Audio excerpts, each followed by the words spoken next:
Hello everybody and welcome back to the channel. I of course am Carl, and today we are having another episode of Vacuum Exposition. I know I have been uploading a little early these past few weeks. Normally I upload Sundays, but well, have been uploading on Saturdays for a good reason. I have had to get a little bit ahead on videos just with current things going on in my personal life and whatnot. A lot of stuff going on lately, so very happy to be doing stuff for the summer, of course, but that does often push things out when it comes to other obligations. So, but I am glad to be bringing you guys another episode today. Now a few housekeeping things before we get on to our exposition. Of course, we are still in the month of June, and that meaning we are still looking at my Restoration Exposition Month series, or Resto Month for short. Of course, we are bringing another really cool machine that I just got all finished up and ready for display. So I definitely wanted to get that one out for you. It is a really cool one. I have had it bounce in between, my apartment and my storage unit little space for quite some time, trying to find the perfect video or time for it to be shown. So today is its day, so we'll look at that in a minute. One more thing, and I have said this in the past in like some of my very first videos, but let me preface that to saying to all those that have been commenting on my videos and liking the videos and whatnot, thank you, thank you, thank you so much. I absolutely love the interaction. I love the stories. I love the history, or even facts that I didn't know about things, because I don't know everything, and I absolutely love to, well, I guess, gain more and more knowledge as I progress as a collector, and hopefully as any other people that are either not collectors or maybe new collectors that would really like the information or at least appreciate being, informed on stuff. But I do need to also perhaps discuss a few things that have been coming up. Now, I'm not going to single out anybody in particular, but I have received a few negative comments on my videos over the past month or two, which, I could shoulder that kind of thing. It's not a huge deal. Um, but when it starts to become kind of a normal thing, that's when, of course, I have to address it. But for those, of course, that are new, I absolutely love comments. I love seeing what you guys have to say. But if a comment can be taken as either negative criticism or demeaning or rude or anything like that, it will be deleted. So I do encourage everybody to make their comments and just double check before you're typing stuff out. Or double check before you leave the message. Just make sure, because I don't want anybody's feelings hurt. I don't want my feelings hurt. So I'm looking out for everybody in this case. I also appreciate it when people do try to come find me on my other socials. We can discuss things in private if need be. But either way, if you don't like my format, I'm sorry. It's just the way I do things. But that's just kind of how I've done it, and I really like the way I do it. I have changed things. I've made adjustments for those that have asked. I did have to learn a lot about filming, so I am definitely a novice, I would say. Getting better though, so for those watching, hopefully it's gotten better for you. But anyways, so basically, and I don't like to have this conversation just because I want to make sure everything is always positive on this channel. But I do want to make it known that, if you have something that I need to know that may not come across as the most friendly on a public comment, come find me. Of course, I'm Constellation Carl on Facebook. I have Constellation Carl Instagram, as well as, just take a look out there for me. I'll be there. You know, you can drop me a line and I'll see if we can chat. Um, Otherwise, of course, you know, just I would rather keep everything positive here. So, um, but that's all I have to say on that matter. So let's get on to our video for today and we'll take a look at another really cool machine. Well, everybody, we have a blue machine to look at today. As you can see, it is blue, all kinds of blue. It is very interesting in terms of the tartan-like plaid blue bag, and it looks like it's got dark sunglasses on inside. So we have a cool machine to look at today, and I have been so excited to bring this one to you guys for a while now, just because the story, as well as the assorted history that I've had to put together with it, and so on. So now what we are looking at today is a 1987 Powr-Flite twin fan commercial upright. Now, many of you out there, vacuum fans, of course, will probably know Powr-Flite, the brand. It is one of the foremost commercial vacuum cleaner brands in the United States currently. Very, very popular because they are the blue machine. Most companies don't offer a blue machine, aside from people like Royal used to offer a blue. I believe they're a different color now. But either way, Powr-Flite was a company established essentially in the late 60s under the name Southwest Distributing. They started out as a parts ordering company, so you could get assorted parts for various commercial vacuum cleaners or commercial floor care products in general. And then in about 1986, they began, marketing their own vacuum cleaners.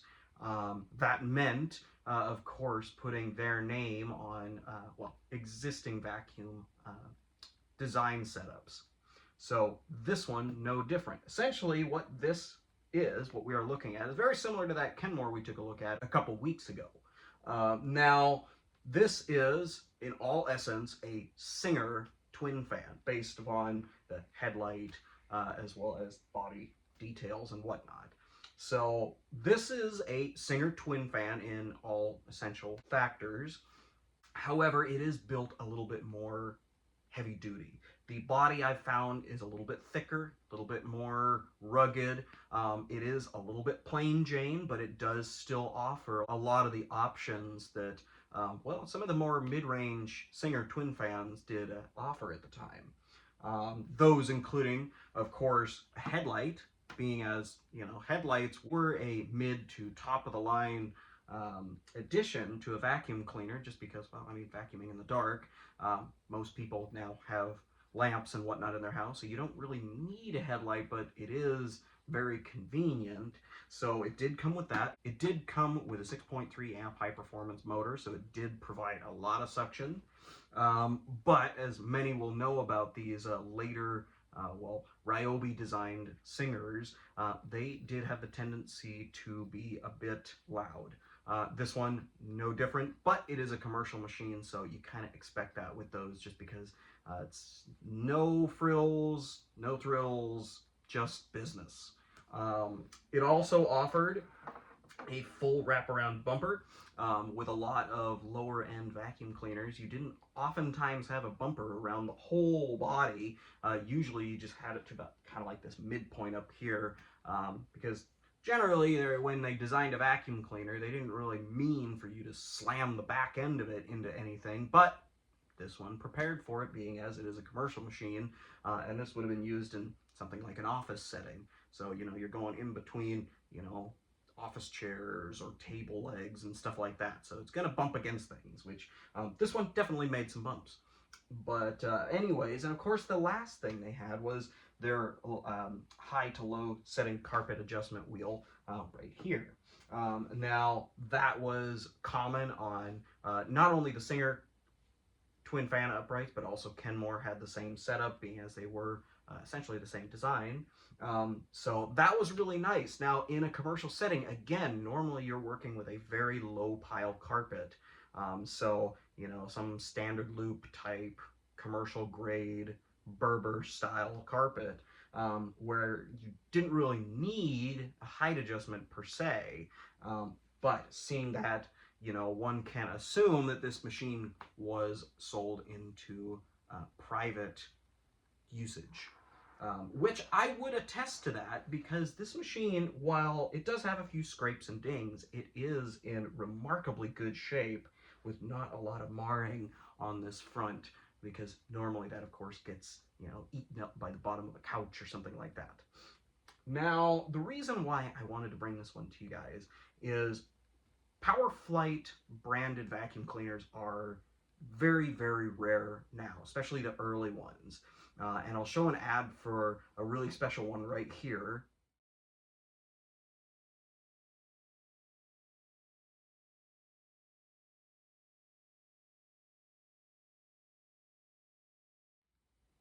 As you can see, this is definitely not the same thing that we're looking at here.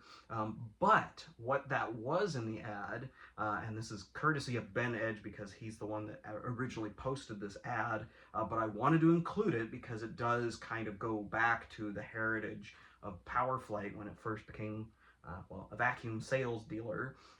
So essentially what we were looking at in that ad was a Powr-Flite branded Kirby or Scott and Fetzer American Lincoln Super Sweep. I know that's a lot of words, but essentially back in the 60s into the 80s, Kirby was producing a commercial line of vacuum cleaners. We've looked at a few of them over time. Jared, our friend in Oregon, he's got a few of them. I have a American Lincoln Super Sweep in my collection, which we'll take a look at someday. But either way, as short-lived as Kirby was a commercial vacuum cleaner manufacturer, as was the Powr-Flite branded version of it. So to this day, I don't believe any of those have been found, but hey, we're all still out there looking, trust me, you know. Now, when it came to this machine, I believe, was offered semi around the same time. It's currently dated 1987, though, on the base. I know this because with Eureka, this particular machine utilized a dating nipple. And I say a dating nipple not in an inappropriate way, but it literally is a little post that is on the bottom of the machine that has either dots or numbers that have been printed in such a way that shows the date of manufacturing. This one has a date of 1987. That telling me that this is one of the absolute very first Powr-Flite branded vacuum cleaners. I'm guessing that American Lincoln Super Sweep thing I just showed in the picture was probably offered around the same time.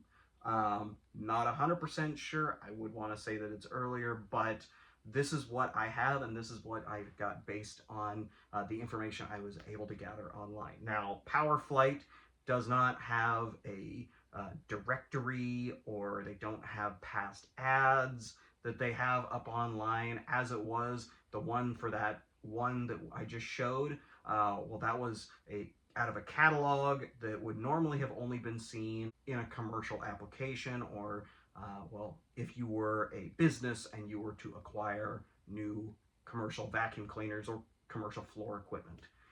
So not a lot of those existed outside of, well, the hands of those that needed them. So they weren't like a JCPenney's catalog type ordering system where you could buy everything. It was just commercial products. So these, while they probably had ads, they probably had, you know, their spec sheets and all that kind of stuff in a catalog at one point. I have dug and dug and dug. I sent an email off to Powr-Flite asking if they had any archival ads or anything. No response, unfortunately, but holding out. They might get back to me. We'll see. But either way, we have this machine in front of us now. And the reason why I say that this is probably one of the earliest Powr-Flite vacuum cleaners that we will ever see is because of the bag. Now, the bag on this, I didn't think was original. And I'll tell you why. mostly because Kenmore vacuum cleaners, and I'll show a ad for some with some bags similar to this right here. Now, most Kenmore vacuum cleaners of around that 70s, 80s time frame would have had bags that looked very similar to this, as you can see in that ad. Um, I thought it was just a re-bagged vacuum cleaner, and that, oh, okay, well, maybe it was, somebody's project. They got a bag offline in the early 2000s and slapped it on there, and there we go, we're back in business. Because that's what you did with commercial vacuum cleaners. If the plug ever failed, you cut it off and you put on another one, and that's it. You kept it going. If the motor burned out, you took a motor out of something similar or ordered another one, but that was usually at higher cost, obviously.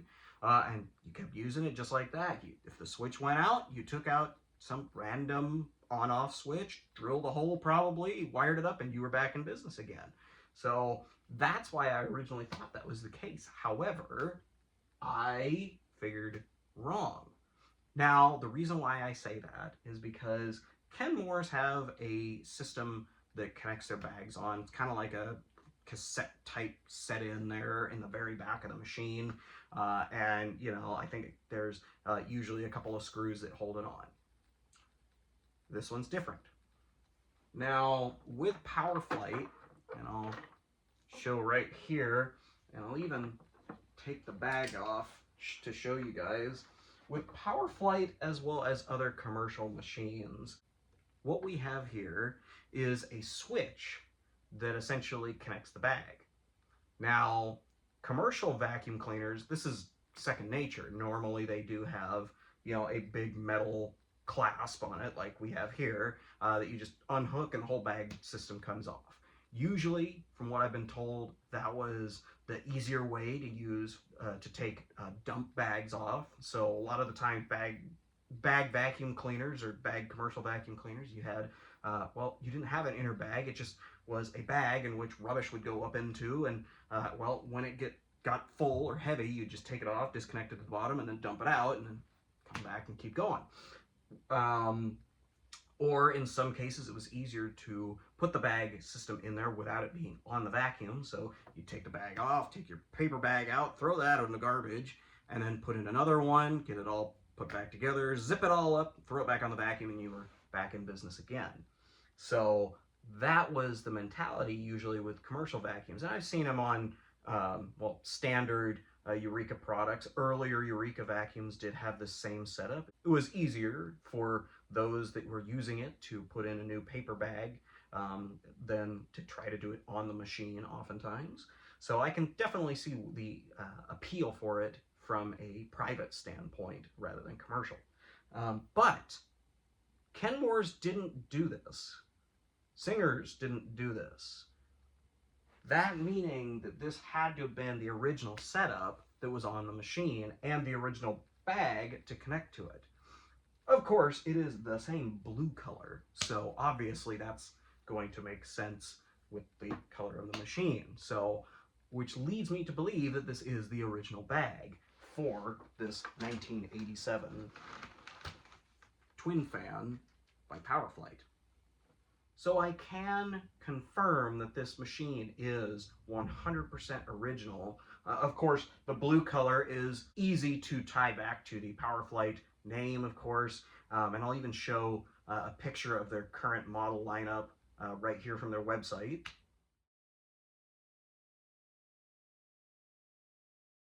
As you can see, they don't really utilize this type of design anymore. And this type of design honestly is getting very, very rare. I've seen several different Powr-Flites over the years that utilize different makers. I've seen the Kenmore Singer twin fan based design. Usually it's in this type of setting, but it does have a different Powr-Flite branded bag that is more of a cloth, where this is vinyl. So, which tells me that those are probably a later model. Maybe the vinyl got too expensive to make. Maybe it wasn't as allergy or dust efficient, because vinyl bags are perforated and they have holes throughout them to allow airflow. Or maybe people were just blowing them up at the base because the bags they'd fill up because they were commercial machines, and well, they just slapped on new bags under some kind of a warranty. I don't know, maybe.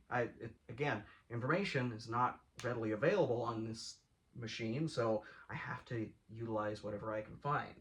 Um, but they do still make vacuum cleaners. They have adopted a more Panasonic design. We have looked at a Panasonic JetFlow fairly recently, and they use a design very similar to that now. They also use Eureka Sanitaire based uprights for their for cleaning, as well as some more commercial Bissell products too. So some very interesting stuff coming out of Powr-Flite. It'd be really cool to test one out, just to see how they are. Mostly because whenever we see Powr-Flites now, we see well, the older ones that were based on Eurekas. One of which I have done a restoration on, and I'll show a picture of that one right here actually. So that is a Eureka based Powr-Flite. Very nice machine. I absolutely loved using it. It ended up going to my friend Jared in Oregon, so I'm hoping that he is enjoying it as well. Anyways, let's get on to our run demo for today and see how this thing performs. Well, I've got the Powr-Flite all plugged in and ready to rock, so let's get it turned on and see how it does on the carpet.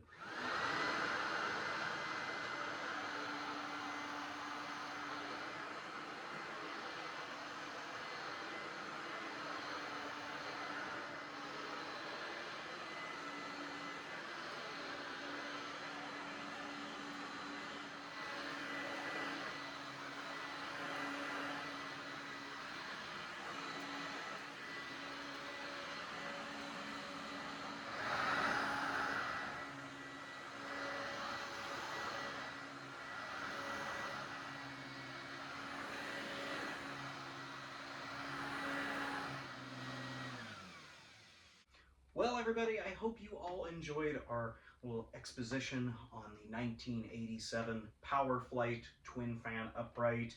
It did perform very well on the floor. I am pretty proud of how this particular machine did do so well.